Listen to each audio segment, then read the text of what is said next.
आखिरकार ज्योतिरादित्य सिंधिया ने औपचारिक रूप से जेपी नड्डा की उपस्थिति में भाजपा की सदस्यता ग्रहण कर ली और साथ ही भाजपा की ओर से राज्यसभा का टिकट भी हासिल कर लिया। आखिर ऐसा भी क्या हुआ कि ज्योतिरादित्य सिंधिया ने इतनी लंबी लड़ाई सिर्फ राज्यसभा में जाने के लिए लड़ी, या फिर इसके पीछे की कोई और वजह है? जानने के लिए देखिए हमारी इस खास रिपोर्ट में। ये है टॉक्स न्यूज नेटवर्क और आप देख रहे हैं पॉलिटॉक्स, राजनीति का कच्चा चिट्ठा। मध्य प्रदेश में चल रहे सियासी उठापटक के बाद आखिरकार आज करीब 2 बजे ज्योतिरादित्य सिंधिया ने भाजपा के राष्ट्रीय अध्यक्ष जेपी नड्डा की मौजूदगी में भाजपा की सदस्यता ग्रहण कर ली और साथ ही राज्यसभा के लिए अपनी सीट भी पक्की कर ली। ज्योतिरादित्य सिंधिया का बीजेपी में शामिल होना कांग्रेस के लिए किसी बड़े झटके से कम नहीं है। ग्वालियर के महाराज ज्योतिरादित्य सिंधिया की लंबे समय से अनदेखी करना कांग्रेस को आखिरकार भारी पड़ ही गया। लगातार मिल रहे संकेतों के बाद भी कांग्रेस आलाकमान हाथ पर हाथ धरे बैठा रहा और अब हालात ये है कि अपनी दादी विजय राजे सिंधिया के नक्शे कदम पर चलते हुए सिंधिया ने कांग्रेस से इस्तीफा दे दिया। सिंधिया के इस्तीफा देते हुए कमलनाथ सरकार में 22 विधायकों ने भी मेरा नेता मेरा स्वाभिमान शीर्षक के साथ अपना इस्तीफा दे दिया। इन सभी कांग्रेस नेताओं के बीजेपी में जाने की संभावना है। 1967 में ज्योतिरादित्य सिंधिया की दादी विजया राजे सिंधिया ने 36 विधायकों के साथ कांग्रेस छोड़ी थी और गठन के केवल 19 महीनों बाद सरकार गिर गई थी। मध्य प्रदेश में इस सियासी उठापटक की संभावनाएं हफ्ते भर पहले ही नजर आने लगी थी, जब कांग्रेस, सपा, बसपा और निर्दलीय सहित सरकार के 10 विधायकों के दिल्ली के एक होटल में होने की बात सामने आई थी। इस बीच कांग्रेस नेता वहां पहुंच 6 विधायकों को वहां से भोपाल ले जाने में सफल हुए। शेष 4 में से एक ने इस्तीफा दे दिया और दूसरे ने मंत्री न बनाए जाने पर नाराजगी व्यक्त की। इसके बाद सीएम कमलनाथ खुद डैमेज कंट्रोल करने में लगे, लेकिन बिगड़ी परिस्थितियों का सही आकलन कमलनाथ कर न सके।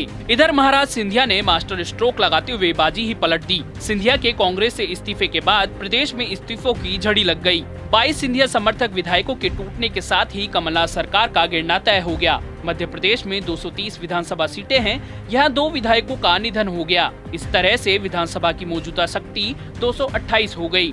कांग्रेस के पास कुल 121 विधायकों का समर्थन हासिल था, जिनमें से 22 ने इस्तीफे दे दिए, यानी अब कांग्रेस के पास 99 विधायकों का ही समर्थन रह गया है, जबकि बीजेपी के पास अपने 107 विधायक हैं। ऐसे में 22 विधायकों के इस्तीफे के बाद विधानसभा की संख्या 206 रह जाएगी, जिसके लिहाज से बहुमत के लिए 104 विधायकों की जरूरत होगी। ऐसे में ताजा आंकड़ों के हिसाब से बीजेपी कांग्रेस से आगे है और उसके पास सरकार बनाने का मौका दिखाई दे रहा है। हालांकि विधानसभा अध्यक्ष एनपी प्रजापति ने कहा कि वो नियमों के हिसाब से ही आगे की कार्रवाई करेंगे। बता दें, ज्योतिरादित्य सिंधिया समर्थकों की लंबे समय से सिंधिया को मध्य प्रदेश कांग्रेस का अध्यक्ष बनाने की लड़ाई चल रही थी, लेकिन कांग्रेस आलाकमान ने इस मामले को टाले रखा। नाराज होकर सिंधिया ने पहले यूपी प्रभारी से इस्तीफा दिया और बाद में अपने सोशल मीडिया प्रोफाइल से पूर्व कांग्रेस मंत्री हटाया, लेकिन किसी ने इस पर इतना गौर नहीं किया। सरकार गठन के समय भी मुख्यमंत्री बनाए जाने की लड़ाई में राहुल गांधी ने सुलह कराते हुए कमलनाथ को सीएम पद दिलवा दिया, जबकि मध्य प्रदेश में 15 साल से कांग्रेस का सूखा हटाने में सिंधिया का बड़ा योगदान रहा था। सिंधिया की ताकत का कांग्रेस ने आकलन थोड़ा गलत किया और शायद पार्टी को अब इस बात का एहसास हो रहा हो।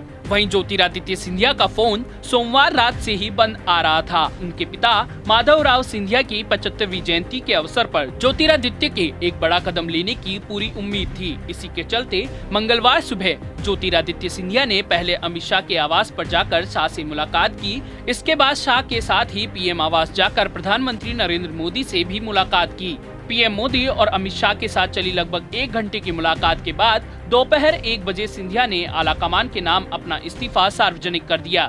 इस बीच सिंधिया ने मीडिया से भी कोई बात नहीं की और पत्रकारों को केवल हेलो हैप्पी होली बोलकर निकल गए। बताते चले कि ज्योतिरादित्य सिंधिया करीब 8 माह पहले तत्कालीन बीजेपी के राष्ट्रीय अध्यक्ष अमित शाह से मिलने पहुंचे थे और वहीं से सिंधिया के मास्टर स्ट्रोक की नींव रखी जा चुकी थी। पॉलिटॉक्स ने अमित शाह की मदद से सिंधिया बनेंगे मध्य प्रदेश के मुख्यमंत्री शीर्षक से खबर प्रकाशित की थी। सिंधिया ने अपने इस्तीफे से इस खबर की करीब करीब पुष्टि तो कर दी है। अब देखना यह होगा कि महाराज ज्योतिरादित्य सिंधिया ने इतनी बड़ी लड़ाई क्या सिर्फ केंद्र में कैबिनेट मंत्री के लिए लड़ी थी या अपने पिताजी का मध्य प्रदेश का मुख्यमंत्री बनने का सपना पूरा करने के लिए। पॉलिटॉक्स ब्यूरो, दिल्ली। ये है टॉक्स न्यूज नेटवर्क और आप देख रहे हैं पॉलिटॉक्स, राजनीति का कच्चा चिट्ठा।